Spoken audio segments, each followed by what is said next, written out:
Voice নেবা না? কিসের ভয়েস নিছো? আমি দেই না, তুমি নিয়ে নিছো। তাহলে নিউজ নিয়ে নাও, কাউন্টডাউন তুমি খাও।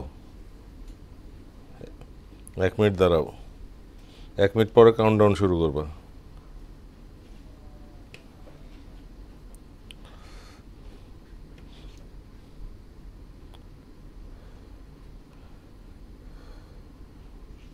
যাও।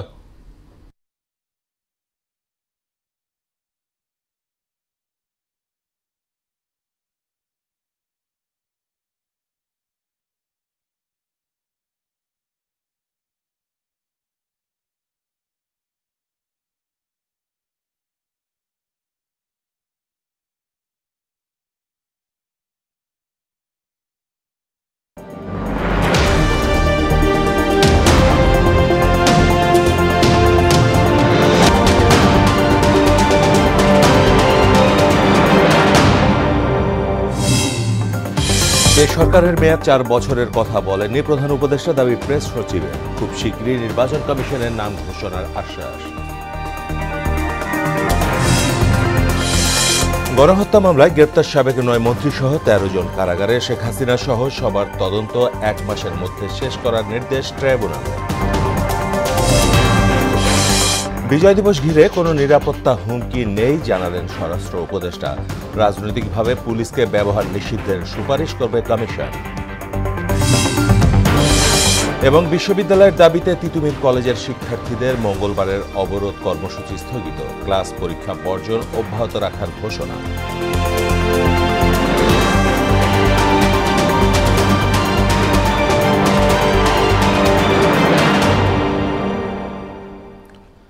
আসসালামু আলাইকুম, সবাইকে মোহনা সংবাদে স্বাগত। শুনছিলেন শিরোনাম, সঙ্গে আছি মাহমুদ হাসান। এবার বিস্তারিত। সময় নির্ধারণ না হলেও খুব শিগগিরই নির্বাচন কমিশনের নাম ঘোষণা করা হবে বলে জানালেন প্রধান উপদেষ্টার উপ প্রেস সচিব অপূর্ব জাহাঙ্গীর। ইতোমধ্যে নারী, শ্রম, স্বাস্থ্য, গণমাধ্যম ও স্থানীয় সরকার কমিশন গঠন করা হয়েছে বলেও জানান তিনি। আর আল জাজিরার দেয়া সাক্ষাৎকারে প্রধান উপদেষ্টা অন্তর্বর্তী সরকারের মেয়াদ 4 বছর হবে এমন বক্তব্য দেননি বলে দাবি করেন প্রেস সচিব শফিকুল আলম। সোমবার সন্ধ্যায় রাজধানীর ফরেন সার্ভিস একাডেমিতে সমসাময়িক বিষয় নিয়ে এক ব্রিফিংয়ে এসব কথা বলেন তারা। এ সময় স্বতন্ত্র বিশ্ববিদ্যালয়ের দাবিতে আন্দোলনরত তিতুমির কলেজের শিক্ষার্থীদের ধৈর্য ধরার আহ্বানও জানান প্রেস সচিব। কমিশনের ফুল মেম্বার্স অ্যানাউন্স করা হয়েছে। তাদের মধ্যে নারী বিষয়ক সংস্কার কমিশন, স্বাস্থ্য খাত সংস্কার কমিশন এবং স্থানীয় সরকার সংস্কার কমিশন ও গণমাধ্যম সংস্কার কমিশনের মেম্বারদের তালিকা দেওয়া হয়েছে। তিতুমির কলেজের ভাই বোনদের আমরা বলবো যে আপনারা শান্ত হন, আপনাদের সাথে অবশ্যই কথা হবে। এটা কলেজের সবার সাথে এক ধরনের কনসালটেশন তো হচ্ছে, সামনে এটা হবে। এটার একটা আশু আমরা এটা মনে করি যে এটার একটা সমাধান হবে। 44তম বিসিএস এর লিখিত পরীক্ষায় উত্তীর্ণ সব প্রার্থীর মৌখিক পরীক্ষা বাতিল করেছে কর্তৃপক্ষ। 45তম বিসিএস এর লিখিত পরীক্ষার সব উত্তরপত্র তৃতীয় পরীক্ষক দিয়ে মূল্যায়ন করা হবে। আর 46তম বিসিএস এর প্রিলিমিনারি পরীক্ষার ফলাফল আবারও প্রকাশের সিদ্ধান্ত নিয়েছে বাংলাদেশ সরকারি কর্ম কমিশন পিএসসি। সোমবার চলমান ক্যাডার ও নন ক্যাডার পরীক্ষা নিয়ে কমিশনের সিদ্ধান্ত জানানো হয়। কমিশনের এক বিজ্ঞপ্তিতে বলা হয়, নবনিয়োগপ্রাপ্ত কর্ম কমিশনের চেয়ারম্যান ও 8 জন সদস্য কমিশনের সভায় 44তম, 45তম ও 46তম বিসিএস পরীক্ষা সহ বিভিন্ন নন ক্যাডার পরীক্ষার প্রশ্নপত্র ফাঁস সন্দেহ সংক্রান্ত সব বিষয় গুরুত্ব সহকারে আলোচনা করে। বৈষম্য বিরোধী ছাত্র আন্দোলন ঘিরে জুলাই আগস্ট গণহত্যা মামলায় সাবেক প্রধানমন্ত্রী শেখ হাসিনার বিরুদ্ধে 1 মাসের মধ্যে তদন্ত শেষ করার নির্দেশ দিয়েছেন আন্তর্জাতিক অপরাধ ট্রাইব্যুনাল।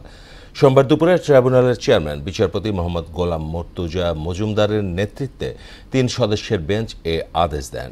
এদিকে গ্রেপ্তার সাবেক 9 মন্ত্রী, প্রতিমন্ত্রী সহ 13 জনকে কারাগারে পাঠানোর নির্দেশ দিয়েছেন ট্রাইব্যুনাল। আরও জানাচ্ছেন কাজী পাপ্পু। শেখ হাসিনার গড়া আন্তর্জাতিক অপরাধ ট্রাইব্যুনালের বিচার হচ্ছে তারই মন্ত্রিসভার ৮ মন্ত্রী, ২ উপদেষ্টা, অবসরপ্রাপ্ত এক বিচারপতি ও সাবেক এক সচিব সহ ১৩ জনের। সকাল ১১টায় গারদখানা থেকে আসামিদের এজলাসে আনা হয়। শুনানি শেষে চিফ প্রসিকিউটর মোহাম্মদ তাজুল ইসলাম বলেন, এই ১৩ জনকে কারাগারে পাঠানোর পাশাপাশি ১ মাসের মধ্যে তাদের বিরুদ্ধে আনিত অভিযোগের তদন্ত শেষ করতে হবে। সমস্ত অপরাধের সবচাইতে বড় দায় হচ্ছে শেখ হাসিনার, এবং তার নির্দেশে তাকে ক্ষমতায় রাখার উদ্দেশ্য বাস্তবায়নের জন্য আজকে বাকি যে ১৩ জনকে উপস্থিত করা হয়েছিল, তারা ক্যাবিনেটের সদস্য হিসাবে সরকার দলের বিভিন্ন দায়িত্বশীল পদে অধিষ্ঠিত থেকে এই অপরাধগুলো সংগঠন করেছেন নৃশংসভাবে। ২,০০০-এর মতো ১,৫০০-এর অধিক ছাত্র তরুণ জনতাকে হত্যা করেছেন, ২৫,০০০-এর বেশি মানুষকে আহত করেছেন। আমরা ২ মাস সময় চেয়েছিলাম, আদালত আজকে ১ মাস সময় মঞ্জুর করেছেন। ১ মাস পরে আবার এই রিপোর্ট দাখিলের জন্য থাকবে, সেদিন হয়তো আসামিদেরকে নিয়ে আসা হবে। এদিকে জুলাই আগস্ট গণহত্যার ঘটনায় মানবতা বিরোধী অপরাধের অভিযোগে দায়ের করা মামলার অন্যতম আসামি শেখ হাসিনা গ্রেফতারের অগ্রগতি জানতে চান ট্রাইব্যুনাল। তার ব্যাপারে রিপোর্ট এসেছে তিনি দেশের বাইরে পালিয়ে আছেন, ভারতে অবস্থান করছেন। সেজন্য আমাদের পক্ষ থেকে আমরা ফর্মাল রিকোয়েস্ট পাঠিয়েছি ইন্টারপোলের কাছে রেড নোটিশের মাধ্যমে, যে তাকে পেলে যেন গ্রেপ্তার করা হয়। ভারতের সাথে সম্পাদিত যে অপরাধীর বহিঃসমর্পণ চুক্তি, সেটার মূলে তাকে ফেরত চাওয়ার জন্য বাংলাদেশ গভর্নমেন্ট চিন্তা করছেন বলে গতকালকে প্রধান উপদেষ্টা তার বক্তব্যে বলেছেন। অন্যদিকে আদালতে নিজেদের অবস্থান ব্যাখ্যা করেছেন বলে জানান ফারুক খান ও তৌফিক ইলাহির আইনজীবী আজিজুর রহমান। নির্দোষিতা প্রমাণের জন্য বিধি ৯(৩) অনুসারে এলিগেশনের যে কপি প্রদানের ব্যবস্থা ট্রাইব্যুনাল আইনে করা হয়েছে, সেই আইনের অধীনে আমরা সেই আবেদনটা করেছিলাম এবং সেই আবেদনটি মঞ্জুর করেছেন মাননীয় ট্রাইব্যুনাল। এদিন সকালে কড়া নিরাপত্তায় তাদের ট্রাইব্যুনালে হাজির করা হয়। কাজী পাপ্পু, মোহনা সংবাদ, ঢাকা। শুধু বৈষম্য বিরোধী ছাত্র আন্দোলন নয়, বিগত সরকার আমলে সংঘটিত সব হত্যাকাণ্ডেরই বিচার হবে বলে জানালেন বেসামরিক বিমান পরিবহন ও পর্যটন এবং ভূমি মন্ত্রণালয়ের উপদেষ্টা এএফ হাসান আরিফ। সোমবার যশোরের বেনাপোল বন্দরের বড় আঁচড়া গ্রামে বৈষম্য বিরোধী ছাত্র আন্দোলনে নিহত আবদুল্লার কবর জিয়ারত শেষে একথা বলেন তিনি। এ সময় ফ্যাসিবাদ বিরোধী লড়াইয়ে আবদুল্লাহ আলোকবর্তিকা হয়ে থাকবেন বলেও মন্তব্য করেন উপদেষ্টা। আসামিদেরকে হাজির করার জন্য ব্যবস্থা নেওয়া হয়েছে। আজকে প্রাথমিকভাবে যে আর্থিক যে সহায়তা পাশে দাঁড়ানোর কথা, সেগুলো অলরেডি ব্যবস্থা নেওয়া হয়েছে, সেগুলো চলমান আছে, আরও অন্যান্যগুলো চলমান আছে। জি, সেটা আগামীতে প্রয়োজনের তাগিদে সেটা আসবে। বিজয় দিবস ঘিরে কোনো নিরাপত্তা হুমকি নেই বলে জানিয়েছেন স্বরাষ্ট্র উপদেষ্টা জাহাঙ্গীর আলম চৌধুরী। সোমবার সচিবালয়ে আইন শৃঙ্খলা সংক্রান্ত সভা শেষে একথা জানান তিনি। এদিকে পুলিশ ভেরিফিকেশন রাজনৈতিক পরিচয় বিবেচনা না করার সুপারিশ করবে পুলিশ সংস্কার কমিশন। কমিশনের প্রধান জানান, পুলিশকে রাজনৈতিকভাবে ব্যবহার করা উচিত না। এ বিষয়ে সুপারিশ থাকবে। নাসির উদ্দিনের রিপোর্ট। অন্তর্বর্তী সরকার গঠনের পর রাষ্ট্রের গুরুত্বপূর্ণ খাতগুলোর সংস্কারে বিভিন্ন কমিশন গঠন করা হয়, যার একটি পুলিশ সংস্কার কমিশন। কমিশন প্রধান সরফরাজ হোসেনের নেতৃত্বে ৯ সদস্যের প্রতিনিধি দল মতবিনিময় করেন স্বরাষ্ট্র উপদেষ্টার সঙ্গে। পরে কমিশন প্রধান জানান, ডিসেম্বরের মধ্যে চূড়ান্ত হবে সুপারিশমালা। পুলিশকে রাজনৈতিকভাবে ব্যবহারের সুযোগ বন্ধে নির্দেশনা থাকবে। পার্লামেন্ট এবং পার্লামেন্টের স্ট্যান্ডিং কমিটি তাদের কাছে দায়বদ্ধ থাকে সরকার, মানে ক্যাবিনেট বা প্রধানমন্ত্রী। সেক্ষেত্রে কিছু কিছু সমস্যা থাকবেই রাজনৈতিক। এর মাঝেই আমাদের চেষ্টা করতে হবে যে পুলিশ যাতে, পুলিশ কেন সরকারের সব ডিপার্টমেন্টই যেন রাজনীতির মুক্ত থাকে। পুলিশ ভেরিফিকেশনে নতুনত্ব আনার সুপারিশ করার কথাও জানান কমিশন প্রধান। কারো আত্মীয় স্বজন রাজনীতি করে, সরকারি দল করে না, এমনকি মেবি খালা, খালু, ফুপা, এরকম যারা কোনোভাবেই বলা যায় না সম্পত্তি নিজের পরিবারের সঙ্গে সম্পৃক্ত, তাদের ক্ষেত্রে এইসব যুক্তি দেখে অনেকের ক্ষেত্রে চাকরি হয় না। আমরা এই জিনিসগুলোকে বাদ দিতে সুপারিশ করছি। এদিকে বিজয় দিবস ঘিরে আইনশৃঙ্খলা সংক্রান্ত সভা বসে স্বরাষ্ট্র মন্ত্রণালয়ে। উপদেষ্টা বলেন, ট্রাফিক ব্যবস্থাপনা এবং নিয়ম অনুযায়ী জাতীয় পতাকা উত্তোলনের বিষয়ে আলোচনা হয়েছে। জাতীয় পতাকাটা উত্তোলন করব, এই পতাকার যে রং অনেক সময় দেখেন যে এক এক জায়গায় এক এক রঙের করে ফেলে, এইটা যেন না হয়, একই রঙের যেন হয়। 16 ডিসেম্বর ঘিরে নিরাপত্তা হুমকি নেই বলেও জানান তিনি। দেশে কোনো সিকিউরিটি সমস্যা নাই। 16 ডিসেম্বরটা সবার জন্য, আমাদের দেশের সবার জন্য। এটা বিজয় দিবস কারো না, এটা সবাই আমাদের জন্য বিজয় দিবস, এটা আমাদের সবার বিজয়। পাকিস্তান থেকে সরাসরি পণ্যবাহী জাহাজ আসার বিষয়ে মঙ্গলবার চট্টগ্রাম সফর করবেন বলেও জানান স্বরাষ্ট্র উপদেষ্টা। ওটার ব্যাপারে আমি কালকে চিটাগাং যাচ্ছি। নাসির উদ্দিন, মোহনা সংবাদ, ঢাকা। অন্তর্বর্তী সরকারের ঘটনাবহুল 100 দিনে দ্রব্যমূল্যের ঊর্ধ্বগতি সহ আইন শৃঙ্খলার অবনতি নিয়ে ক্ষোভ জানিয়েছেন নানা শ্রেণী পেশার মানুষ। রাষ্ট্র সংস্কার, রাজনৈতিক টানাপোড়েন নিরসন সহ প্রত্যাশা পূরণে সরকারের সফলতা নিয়েও প্রশ্ন তোলেন তারা। মঞ্জুমা নীলিমাকে সঙ্গে নিয়ে মনিরুল ইসলামের প্রতিবেদন, ছবি তুলেছেন রাজেন হোসেন। একটি বিপ্লব, নতুন একটি ইতিহাস, এক বদলে যাওয়া বাংলাদেশ। ঘটেছে বিপ্লব, রক্তে রঞ্জিত হয়েছে অলিগলি রাজপথ। স্বৈরাচারী সরকারের পালিয়ে যাওয়ার খবরে কোটি বাঙালির জয়োল্লাসই বলে দেয় হৃদয়ের ক্ষত ভুলে কতটা উল্লসিত জনতা। রাজনৈতিক পট পরিবর্তনে রাষ্ট্রের দায়িত্ব নেয় অন্তর্বর্তী সরকার, যার নেতৃত্বে নোবেলজয়ী অর্থনীতিবিদ প্রফেসর মোহাম্মদ ইউনুস। ইতোমধ্যেই সরকারের উপদেষ্টা পরিষদ পুনর্গঠন হয়েছে 3 বার। চলছে সংবিধান সংস্কারের প্রক্রিয়া। তবে অগ্রাধিকার ভিত্তিতে জনমুখী সিদ্ধান্ত বাস্তবায়নের দাবি জানান সাধারণ মানুষ। আমরা চেয়েছিলাম একটা সুষ্ঠু রাষ্ট্র, যেখানে পুরো নিম্ন স্তর, মধ্যস্তর, সকল স্তরের মানুষ খুব ভালোভাবে জীবনযাপন করবে, অ্যাটলিস্ট দুবেলা খেয়ে জীবনযাপন করতে পারবে। একাধিক উপদেষ্টা নিয়োগ ও দপ্তর বন্টনের পাশাপাশি আইন শৃঙ্খলা পরিস্থিতির চ্যালেঞ্জ, নানানমুখী আন্দোলন, প্রশাসনের নিয়োগ বিয়োগ ও পদায়ন এবং সুশাসন ও জবাবদিহির বিষয়ে সবাই একাট্টা। অন্তর্বর্তীকালীন সরকারের কাছ থেকে আসলে আমরা যতটা আশা করছি, সেই আশা অনুরূপ ফল এখন পর্যন্ত আমরা পাচ্ছি না। শতদিনও দ্রব্যমূল্যের লাগাম টানা যায়নি। কেবল এ সময় গ্রেপ্তার হয়েছেন সাবেক সরকারের মন্ত্রী, এমপি ও নেতাকর্মীরা। জঙ্গি সংগঠন আখ্যা দিয়ে নিষিদ্ধ করা হয়েছে ছাত্রলীগকে। মাঝে তৎপরতার চেষ্টা করে আওয়ামী লীগ। তবে মব সহিংসতায় প্রাণ হারায় কয়েকজন। আর শুরুতে ছিল সংখ্যালঘুদের উপর হামলার অভিযোগ। বর্তমান আইনের যে শাসনটা এরকম ভাবে আইনটা একটা গতিশীল আসছে। সরকারের শতদিন পূর্তিতে কম বেশি সবাই জানালেন দ্রব্যমূল্যের ঊর্ধ্বগতি এই মুহূর্তে প্রধান চ্যালেঞ্জ। সবচেয়ে বেশি ক্ষোভ শ্রমজীবী মানুষের। ধাইলাম বা যা কিছু করলাম, মালাপত্রের দাম তো কমবো, কোনো কমতেছে না। দ্রুত সম্ভব নির্বাচন দেয়, এটা উত্তম। আমরা এখন খেটে খাওয়া মানুষ, আমরা দিন আনি দিন খাই। এখন আমরা তো ভাই পারতেছি না। তেলের দামও বাড়তি, আরের দাম বাড়তি, সবকিছু দাম বাড়তি। এখন তো বাড়া হয় না, বাসায় খাওয়ার নাই, বাজার নাই। দ্রব্যমূল্যের নিয়ন্ত্রণে আনার কথা ছিল, ওগুলা তো হয় নাই। শিক্ষার্থীরা বলছেন প্রত্যাশা পূরণে ব্যর্থ অন্তর্বর্তী সরকার। রাজনীতিমুক্ত ক্যাম্পাস করার কথা থাকলেও বাস্তবায়ন হয়নি। শিক্ষা খাতে বাজেট বৃদ্ধির পাশাপাশি নারী বান্ধব ক্যাম্পাস চেয়েছেন অনেকেই। এতটুকু চাইবো, শিক্ষা প্রতিষ্ঠানে রাজনীতি না থাকাই শ্রেয়। যতদিন না পর্যন্ত তারা পুরোপুরিভাবে সফল হচ্ছে, আমার মনে হয় তাদের ক্ষমতায় থাকা উচিত। অন্তর্বর্তীকালীন সরকার, ওনারা তো সারা জীবনের জন্য থাকতে যাচ্ছে এমন না। ওনারা একটা সুষ্ঠু নির্বাচন দেবে, তারপর তারা চলে যাবে। তারা তো এখানে স্থায়ী না। সন্ত্রাস মুক্ত, দুর্নীতি মুক্ত করতে গেলে অবশ্যই তাদের একটা পেরেশানির ব্যাপার আছে। সেই জায়গা থেকে এই সময়টাও খুব কম বলে আমি মনে করি। ছাত্র রাজনীতিতে মানে কলেজ ক্যাম্পাসে না থাকলে এটাই আমরা খুশি হব। তবে অর্থনীতির উন্নয়ন সহ মেগা প্রকল্পের স্বচ্ছতা নিশ্চিতে সরকারের তৎপরতায় সন্তুষ্টি জানিয়েছেন সবাই। সরকার ভালো আমাদের ঠিক মতো পরিচালনা করেছে, রাস্তাঘাট ফিরিয়ে আছে। মনিরুল ইসলাম, মোহনা সংবাদ, ঢাকা। অন্তর্বর্তী সরকার যত বেশি দিন ক্ষমতায় থাকবে, তত বেশি সমস্যা সৃষ্টি হবে মন্তব্য করে দ্রুত নির্বাচনী রোডম্যাপ ঘোষণার তাগিদ দিয়েছেন বিএনপি মহাসচিব মির্জা ফখরুল ইসলাম আলমগীর। অন্তর্বর্তী সরকার জনগণের ভোটে নির্বাচিত না হওয়ায় তাদের কোনো ম্যান্ডেট নেই বলেও জানান তিনি। সোমবার জাতীয় প্রেস ক্লাবে এক আলোচনায় প্রধান উপদেষ্টার ভাষণে নির্বাচনী রোডম্যাপ না থাকায় হতাশাও জানান মির্জা ফখরুল। আরও জানাচ্ছেন হুমায়ুন কবির। মজলুম জননেতা মাওলানা আব্দুল হামিদ খান ভাসানীর ৪৮তম মৃত্যুবার্ষিকী উপলক্ষে আলোচনা সভায় অংশ নেন বিএনপি মহাসচিব মির্জা ফখরুল ইসলাম আলমগীর সহ দলটির নেতাকর্মীরা। মাওলানা ভাসানী দলমতের ঊর্ধ্বে নিপীড়িত নির্যাতিত মানুষের পক্ষে ছিলেন জানিয়ে বক্তারা তার দেশপ্রেমের কথা তুলে ধরেন। স্বাধীনতা যুদ্ধের সময় মাওলানা ভাসানীকে গৃহবন্দী করে রাখা হয়েছিল, সমস্ত কিছুর মূলেই ছিল এই আওয়ামী লীগ। অন্যায়ের বিরুদ্ধে খামোশ উচ্চারণ করার যে গর্জন, এই একটি শব্দের মধ্যে যে দেশটা কাঁপিয়ে দেওয়া যায়, শাসক গোষ্ঠীকে সন্ত্রস্ত করা যায়, এটি মাওলানা ভাসানী। এই সময় বিএনপি মহাসচিব মির্জা ফখরুল ইসলাম আলমগীর প্রয়োজনীয় সংস্কার করে অন্তর্বর্তী সরকারকে দ্রুত নির্বাচন দেওয়ার দাবি জানান। এই ধরনের সরকার যতদিন বেশি থাকে তত সমস্যা তৈরি হবে। কেন?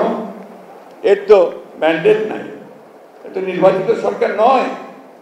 এর পেছনে শক্তিটা কোথায়? এই জন্যে এই সরকারকে ওইটা চিন্তা করতে হবে যে আমি যত দ্রুত সময় পারি প্রয়োজনীয় যে সংস্কারগুলো, যেগুলো নিয়ে আমরা কথা বলেছি 2 বছর আগে। জাতির উদ্দেশ্যে দেওয়া প্রধান উপদেষ্টার বক্তব্যে নির্বাচনী রোডম্যাপ না থাকায় হতাশা জানান মির্জা ফখরুল। আমি আশা করেছিলাম যে প্রধান উপদেষ্টা মহোদয় তার সমস্ত প্রজ্ঞা দিয়ে সমস্যাটা চিহ্নিত করে তিনি নির্বাচনের একটা রূপরেখা দেবেন। আমি কেন বারবার নির্বাচনের কথা বলছি? কারণ নির্বাচন দিলে আমার অর্ধেক সমস্যার সমাধান হয়ে যায়। বিএনপি ক্ষমতায় যাক না যাক, দ্যাট ইজ ইম্যাটেরিয়াল। এদিকে ঢাকা মহানগর উত্তর বিএনপির উদ্যোগে সাংবাদিকদের সঙ্গে মত বিনিময় করেন আহ্বায়ক কমিটির নির্বাচিত নেতারা। এতে শেখ হাসিনা সরকারের দুঃশাসনের কথা তুলে ধরে স্বাধীন দেশে বস্তুনিষ্ঠ সংবাদ প্রচার করতে সংবাদকর্মীদের প্রতি আহ্বান জানান ঢাকা মহানগর উত্তর বিএনপির আহ্বায়ক আমিনুল হক। আপনাদের স্বাধীন যে মতামত, আপনাদের যে স্বাধীনভাবে যে সত্য বস্তুনিষ্ঠ তথ্য যখন আপনারা জাতির সামনে উপস্থাপন করবেন, আপনাদেরকে ভবিষ্যতে আর কখনোই কোনো মামলা হামলার বা জুলুমের শিকার হতে হবে না। নতুন প্রজন্মের জন্য পাঠ্যপুস্তকে সঠিক ইতিহাস লিপিবদ্ধ করার আহ্বানও জানান তিনি। বাংলাদেশের যে সঠিক তথ্য উপাত্ত সেটি যাতে বই পুস্তকে এসে সেটা যাতে ভবিষ্যৎ এবং বর্তমান প্রজন্ম যাতে সঠিক তথ্যগুলো জানতে পারে। হুমায়ুন কবির, মোহনা সংবাদ, ঢাকা। সরকারি তিতুমির কলেজকে বিশ্ববিদ্যালয়ে রূপান্তরের দাবিতে ঘোষিত মঙ্গলবারের রাজপথ রেলপথ অবরোধ কর্মসূচি স্থগিত করেছেন আন্দোলনরত শিক্ষার্থীরা। তবে ক্লাস পরীক্ষা বর্জনের কর্মসূচি অব্যাহত রাখার ঘোষণা দিয়েছেন তারা। এর আগে সোমবার মহাখালীতে কয়েক দফায় সড়ক অবরোধ করেন শিক্ষার্থীরা। এতে যানজটে চরম ভোগান্তিতে পড়েন সাধারণ মানুষ। এ সময় দাবি আদায় না হওয়া পর্যন্ত আন্দোলন চালিয়ে যাওয়ার ঘোষণাও দেন তারা। আরও জানাচ্ছেন মুনতাসির মামুন।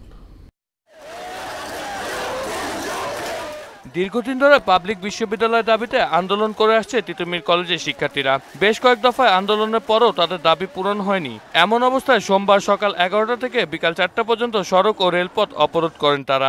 এতে ভোগান্তিতে পড়েন মহাখালী গাজীপুর রুটে চলাচলকারী যাত্রীরা। দেশের যে পরিস্থিতি, আপনার একটার পর একটা আন্দোলন শুরু হচ্ছে। দেশের আসলে মানুষ ওইরকম আগেও যেরকম ভালো ছিল না, তারপরে এখনো ভালো নেই। রাস্তা পুরো ব্লক করে দিছে, বাসা যাওয়ার মতন অবস্থা নাই। সেনাবাহিনীর পক্ষ থেকে শিক্ষার্থীদের দাবি মন্ত্রণালয়ে পৌঁছানোর আশ্বাসে বিকালে অবরোধ তুলে নিয়ে ক্যাম্পাসে ফিরে যান শিক্ষার্থীরা। আপনাদের দাবির কথা শোনা হবে। পরবর্তীতে তাদের 12 সদস্যের একটি প্রতিনিধি দল মন্ত্রণালয়ের প্রস্তাবে সাড়া দিয়ে সচিবালয়ে যায়। তবে এতে সুনির্দিষ্ট কোনো আশ্বাস না পাওয়ায় সন্ধ্যা থেকে আবারও ক্যাম্পাসের সামনে বিক্ষোভ শুরু করেন তারা। 16 সালে যখন হয়েছিল তখন স্বৈরাচার সরকারের আন্দোলনে কিছুটা জমানো যায়, কিন্তু এখন আমরা আর দাবির আগ্রাসন মানতে চাচ্ছি না। আমাদের কিন্তু বিশেষ কিছু বৈশিষ্ট্য আছে, যেমন আমরা কম্বাইন্ড, তারপর আমাদের নিজস্ব ক্যাম্পাস আছে এবং সেই ক্যাম্পাসটা কিন্তু 5 একর জায়গা হলে বিশ্ববিদ্যালয় হতে পারবে, সেই রিকোয়ারমেন্টটা আমাদের আছে। দাবি আদায় না হওয়া পর্যন্ত আন্দোলন চালিয়ে যাওয়ার ঘোষণাও দেন আন্দোলনরত শিক্ষার্থীরা।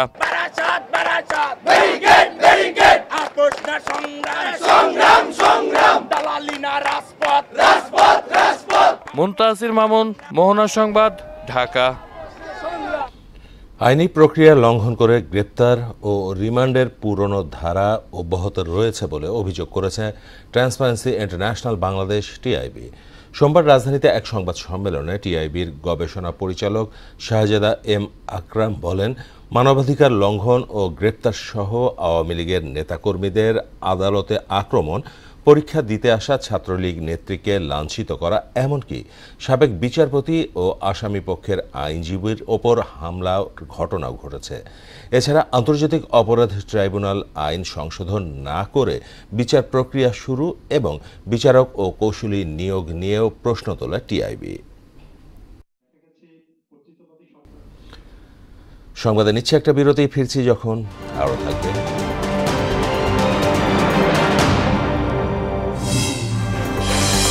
ভারতে পুলিশের গুলিতে যুবকের মৃত্যুর ঘটনায় ফের অগ্নিগর্ভ মণিপুর, উত্তেজনা সহিংসতার নতুন কেন্দ্র জিরিরাম জেলা।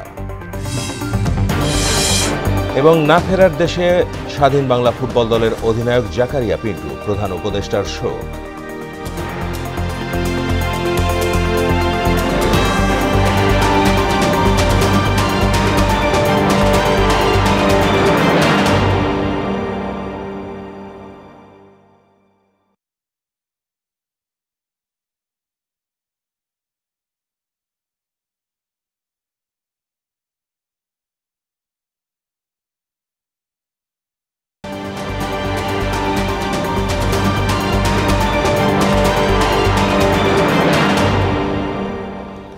আবারও আমন্ত্রণ মোহনা সংবাদে। নারীর প্রতি বৈষম্যমূলক আইন সংস্কার, সংসদের নারী আসনে সরাসরি নির্বাচন এবং সিডো বাস্তবায়নের দাবি জানিয়েছেন নারী অধিকার কর্মীরা। সোমবার রাজধানীর মহিলা পরিষদে সংবিধান ও নারী বিষয়ক গোলটেবিল বৈঠকে তারা এসব দাবি জানান। পাশাপাশি অভিন্ন পারিবারিক আইন ও আদিবাসীদের স্বীকৃতি দানের দাবিও জানান তারা। আলোচকরা বলেন, বৈষম্যমুক্ত সমাজ গড়তে সব ক্ষেত্রে নারীর অবস্থান শক্তিশালী করতে হবে। সংবিধানে নারী পুরুষের সম অধিকারের ঘোষণা থাকলেও নারীর প্রতি বৈষম্যমূলক আইনগুলো বাতিল করার কোনো পদক্ষেপ নেই। বাংলাদেশের সংবিধানে নারী পুরুষের সমতা ও সম অংশগ্রহণের বিষয়টি নিশ্চিত করা হয়। সংবিধানের বিভিন্ন অনুচ্ছেদে যেমন 19-1, 19-3, 27, 28-1, 28-2 এবং 28-4 নারীর সম অধিকার সম অংশগ্রহণের বিষয়টি বিশেষভাবে স্থান দেওয়া হয়েছে। নারী পুরুষের সমতার কথা, আবার এদিকে পারিবারিক আইনে আমি যে আবার ডিসক্রিমিনেশন আমি আমার সেটা ফলো করবে, সেখানে কিন্তু একটা কন্ট্রাডিক্টরি থাকে। শিক্ষা ব্যবস্থার মানোন্নয়নে সরকার কাজ করছে বলে জানালেন প্রাথমিক ও গণশিক্ষা উপদেষ্টা বিধান রঞ্জন রায় পোদ্দার। সোমবার সুনামগঞ্জের দিরাইয়ের প্রাথমিক বিদ্যালয়গুলো পরিদর্শন শেষে একথা বলেন তিনি। এ সময় আগামী বছরের জানুয়ারিতেই শিক্ষার্থীরা নতুন বই হাতে পাবে বলেও জানান উপদেষ্টা। শিক্ষক সংকট দূর করার জন্য এখানে আমাদের শুধু শিক্ষক না, আমাদের কর্মকর্তা আছে, কর্মকর্তা সংকটও খুব বেশি। এই বিষয়গুলো দূর করার চেষ্টা করি। আমরা জানুয়ারিতেই বই দেব, এটা আমরা বলতে পারি। আর প্রাইমারিতে খুব বেশি পরিবর্তন হবে না। 2009 সালের বিডিআর বিদ্রোহের সঙ্গে তৎকালীন জামালপুর 6 রাইফেলস ব্যাটালিয়নের কোনো সম্পৃক্ততা নেই দাবি করে চাকরিতে পুনর্বহাল করার আর্জি জানিয়েছেন সাবেক সদস্যরা। সোমবার জাতীয় প্রেস ক্লাবে এক সংবাদ সম্মেলনে অন্তর্বর্তী সরকারের উদ্দেশ্যে এ দাবি তুলে ধরেন তারা। জানান, ব্যাটালিয়নের অধিনায়কের নির্দেশ রাষ্ট্রীয় স্বার্থে যথাযথ পালন করেছিলেন সৈনিকরা। বিশেষ আদালতের দেয়া রায় নির্বাহী আদেশ বাতিলের দাবিও জানান তারা। বিশেষ আদালত কর্তৃক প্রদত্ত রায় নির্বাহী আদেশে বাতিলের জন্য সবিনয় অনুরোধ করছি। 2 নং দাবি, চাকরিচ্যুত 6 রাইফেল ব্যাটালিয়নের সকল সৈনিকদের বকেয়া বেতন ভাতাদি ও পূর্ণ সুযোগ সুবিধা সহ চাকুরিতে পুনর্বহালে আবেদন করছি। ব্রাহ্মণবাড়িয়ার বাঞ্ছারামপুর উপজেলা বিএনপির কাউন্সিলকে কেন্দ্র করে 2 গ্রুপের সংঘর্ষে 50 জন আহত হয়েছে। সোমবার উপজেলা সদরের মুসা মার্কেটের সামনে এ সংঘর্ষের ঘটনা ঘটে। এ সময় মোটরসাইকেলে অগ্নিসংযোগ সহ অন্তত 30টি দোকান ভাঙচুর করা হয়। সংঘর্ষে আহতদের উপজেলা স্বাস্থ্য কমপ্লেক্স ও ঢাকায় চিকিৎসার জন্য পাঠানো হয়েছে। বাঞ্ছারামপুর থানার ভারপ্রাপ্ত কর্মকর্তা মোর্শেদ আলম জানান, পরিস্থিতি এখন নিয়ন্ত্রণে। সংঘর্ষ এড়াতে ঘটনাস্থলে পুলিশের পাশাপাশি সেনাবাহিনী মোতায়েন রয়েছে। গাজীপুরের কাশিমপুর এলাকায় বকেয়া বেতনের দাবিতে সোমবারও ঢাকা টাঙ্গাইল মহাসড়ক অবরোধ করে বেক্সিমকো ইন্ডাস্ট্রিয়াল পার্কের পোশাক কারখানার শ্রমিকরা। বেতন না পাওয়া পর্যন্ত আন্দোলন অব্যাহত থাকবে বলেও জানান তারা। এ অবস্থায় নতুন করে কয়েকটি কারখানা বন্ধ ঘোষণা করা হয়। অবরোধে সড়কের 2 পাশে দীর্ঘ যানজটের সৃষ্টি হয়। এতে চরম দুর্ভোগের শিকার হন চলাচলকারীরা। পরে শ্রমিকদের বুঝিয়ে সড়ক থেকে সরিয়ে দেয় আইন শৃঙ্খলা রক্ষাকারী বাহিনী। রাজবাড়ী পৌরসভার বেশিরভাগ সড়ক সংস্কারের অভাবে চলাচলের অনুপযোগী হয়ে পড়েছে। খানাখন্দের কারণে প্রায়ই ঘটছে দুর্ঘটনা। সামান্য বৃষ্টিতেই তৈরি হচ্ছে জলাবদ্ধতা, যে কারণে চলাচলে দুর্ভোগ পোহাতে হচ্ছে পৌরসভার 2 লাখ বাসিন্দাকে। তবে যত দ্রুত সম্ভব সংস্কারের আশ্বাস দিয়েছেন পৌর কর্তৃপক্ষ। ইউসুফ মিয়ার প্রতিবেদন, জানাচ্ছেন আফরিন পপি। রাজবাড়ী পৌরসভার 9টি ওয়ার্ডের বেশিরভাগ সড়কের বিটুমিন আর খোয়া উঠে সড়কে তৈরি হয়েছে বড় বড় গর্ত। সড়কগুলো চলাচলের অনুপযোগী হলেও মেরামতে নেই কোনো উদ্যোগ, যে কারণে মাঝে মাঝেই ঘটছে দুর্ঘটনা, বাড়ছে ভোগান্তি। পৌর কর্তৃপক্ষের গাফলতি আর অপরিকল্পিত মেরামতের কারণেই সড়ক ও ড্রেনেজ ব্যবস্থার এই দশা, বলছেন ভুক্তভোগীরা। দ্রুত সময়ের মধ্যে সড়কগুলো মেরামত করে চলাচলের উপযোগী করার দাবি তাদের। 4-5 বছরের ভিতরে আমাদের রাস্তাঘাট কোনো কিছু মেরামত করতেছে না। আমাদের রাস্তায় অ্যাক্সিডেন্ট হয়, রেলগেটে যে মেন রাস্তাটা ওটাও ভেঙে গেছে। ভাঙাচুরের রোডে গাড়ি চালাতে হয়, এখান দিয়ে আসা যাওয়া করতে আমাদের অনেক সমস্যা হয়, আমরা অনেক সমস্যার মধ্যে পড়ি। তো এই রাস্তাটা মেরামত হলে আমাদের অনেক সুবিধা হয়। পৌরসভার 68 কিলোমিটার সড়কই চলাচলের অনুপযোগী হয়ে পড়েছে। সব জেনে স্থানীয় প্রকৌশলী বললেন, সড়কগুলোর সংস্কার দ্রুতই শুরু করা হবে।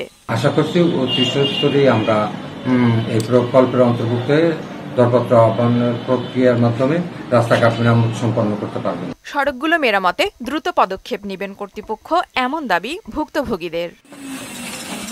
আফরিন পপি, মোহনা সংবাদ। এবারে দেশের বাইরের খবর। অগ্নিগর্ভ পরিস্থিতি বিরাজ করছে ভারতের মণিপুরে। উত্তেজনা, হিংসা ও অশান্তির নতুন কেন্দ্র হয়ে উঠেছে জিরিবাম জেলা। রোববার জেলার বাবুপাড়া এলাকায় উত্তেজিত জনতাকে ছত্রভঙ্গ করতে গুলি চালায় পুলিশ। এতে এক যুবকের মৃত্যু হয়। ইস্তেক হোসেনের ডেস্ক রিপোর্ট।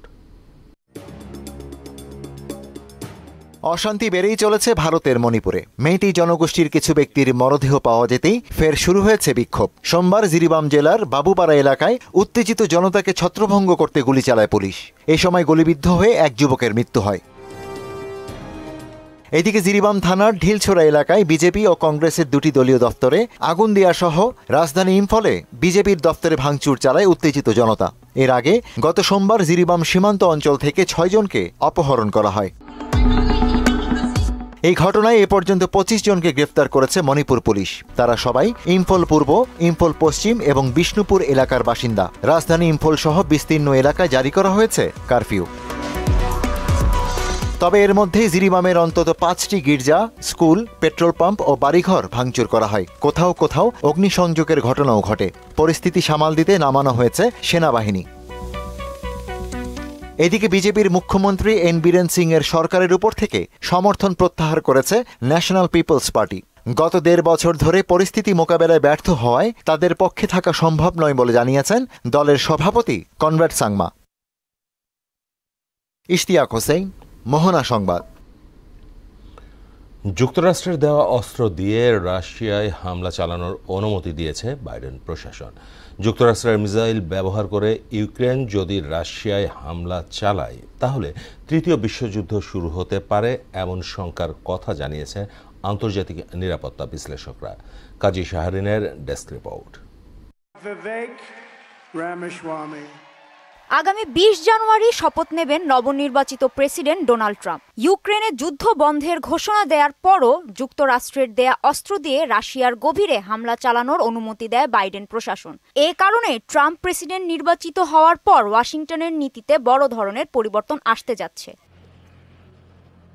রাশিয়ায় দূরপাল্লার হামলা চালানোর পরিকল্পনা করছে ইউক্রেন। তবে নিরাপত্তার স্বার্থে হামলা সম্পর্কে বিস্তারিত কিছু জানায়নি তারা। সামরিক স্থাপনায় হামলা চালানোর অনুমতির জন্য কয়েক মাস ধরে অপেক্ষা করছিলেন ইউক্রেনের প্রেসিডেন্ট জেলনস্কি।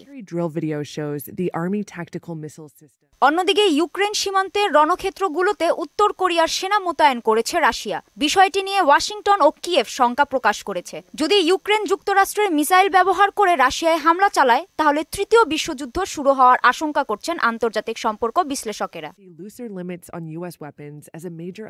কাজী শাহরিন, মোহনা সংবাদ। উত্তর ও মধ্য গাজা উপত্যকায় ইসরায়েলি বিমান হামলায় কমপক্ষে 96 ফিলিস্তিনি নিহত ও অন্তত 60 জন আহত হয়েছে। রোববার ইসরায়েলি যুদ্ধবিমান উত্তরাঞ্চলের শহর বেইত লাহিয়া এবং মধ্য গাজার নুসাইরাত ও বুরেজের শরণার্থী শিবিরে বেশ কয়েকটি আবাসিক ভবন ও বাড়ি লক্ষ্য করে হামলা চালালে হতাহতের এ ঘটনা ঘটে। এতে বেইত লাহিয়ায় 72 জনের বেশি লোক প্রাণ হারান আর মধ্য গাজায় 24 ফিলিস্তিনি নিহত হন।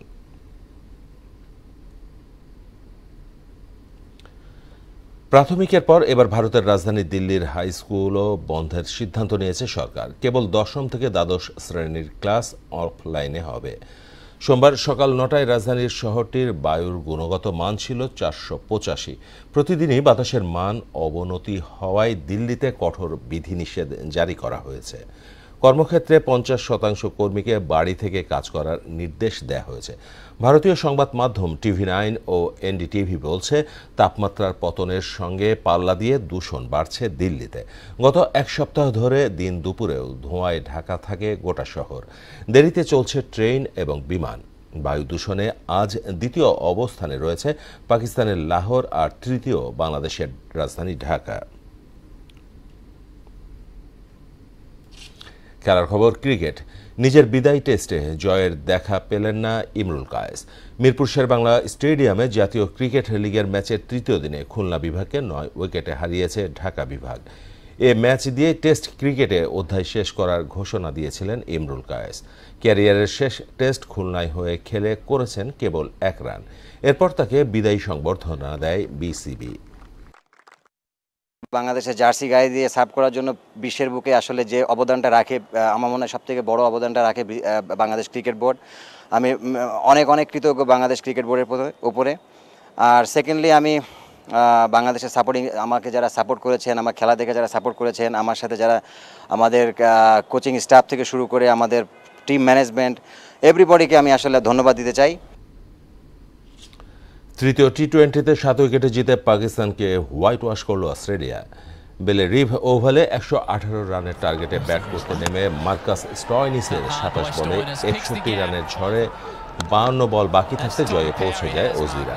স্টয়নিস হয়েছেন ম্যাচ সেরা, আর সিরিজ সেরা হয়েছেন স্পেন্সার জনসন। এর আগে টসে জিতে ব্যাট করতে নেমে 18 ওভার 1 বলে 117 রানে গুটিয়ে যায় সফরকারীরা। ব্যাট হাতে সর্বোচ্চ 41 রান আসে বাবর আজমের ব্যাট থেকে। অজিদের হয়ে অ্যারন হার্ডি 3 এবং অ্যাডাম জাম্পা ও স্পেন্সার শিকার করেন 2 উইকেট। মারা গেলেন স্বাধীন বাংলা ফুটবল দলের অধিনায়ক জাকারিয়া পিন্টু। ইন্না লিল্লাহি ওয়া ইন্না ইলাইহি রাজিউন। দুপুরে রাজধানীর একটি হাসপাতালে তিনি শেষ নিঃশ্বাস ত্যাগ করেন। মৃত্যুকালে তার বয়স হয়েছিল 81 বছর। 1943 সালে নওগাঁয় জন্মগ্রহণ করা পিন্টু 1971 সালে বাংলাদেশের মুক্তিযুদ্ধে স্বাধীন বাংলা ফুটবল দলের অধিনায়কত্ব করেন। তার নেতৃত্বে দলটি সে সময় ভারতের বিভিন্ন স্থানে প্রীতি ম্যাচ খেলে মুক্তিযুদ্ধে আহত ও শরণার্থীদের সহায়তায় তহবিল সংগ্রহ এবং মুক্তিযুদ্ধের পক্ষে জনসমর্থন আদায় করে। তিনি স্বাধীন বাংলাদেশের জাতীয় দলের প্রথম অধিনায়কও ছিলেন। তার মৃত্যুতে শোক জানিয়েছেন প্রধান উপদেষ্টা প্রফেসর মোহাম্মদ ইউনূস। শেষ করব মোহনা সংবাদ, যাওয়ার আগে শিরোনামগুলো আরও একবার।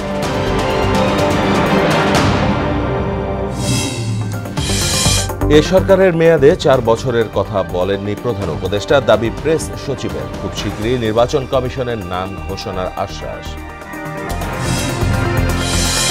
গণহত্যা মামলায় গ্রেপ্তার সাবেক 9 মন্ত্রীসহ 13 জন কারাগারে। শেখ হাসিনা সহ সবার তদন্ত 1 মাসের মধ্যে শেষ করার নির্দেশ ট্রাইব্যুনালের। বিজয় দিবস ঘিরে কোনো নিরাপত্তা হুমকি নেই জানালেন স্বরাষ্ট্র উপদেষ্টা। রাজনৈতিকভাবে পুলিশকে ব্যবহার নিষিদ্ধের সুপারিশ করবে কমিশন। এবং বিশ্ববিদ্যালয় দাবিতে তিতুমির কলেজের শিক্ষার্থীদের মঙ্গলবারের অবরোধ কর্মসূচি স্থগিত। ক্লাস পরীক্ষা বর্জন অব্যাহত রাখার ঘোষণা।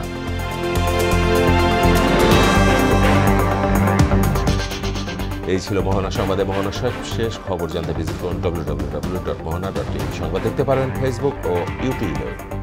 এতক্ষণ সঙ্গে থাকার জন্য সবাইকে ধন্যবাদ।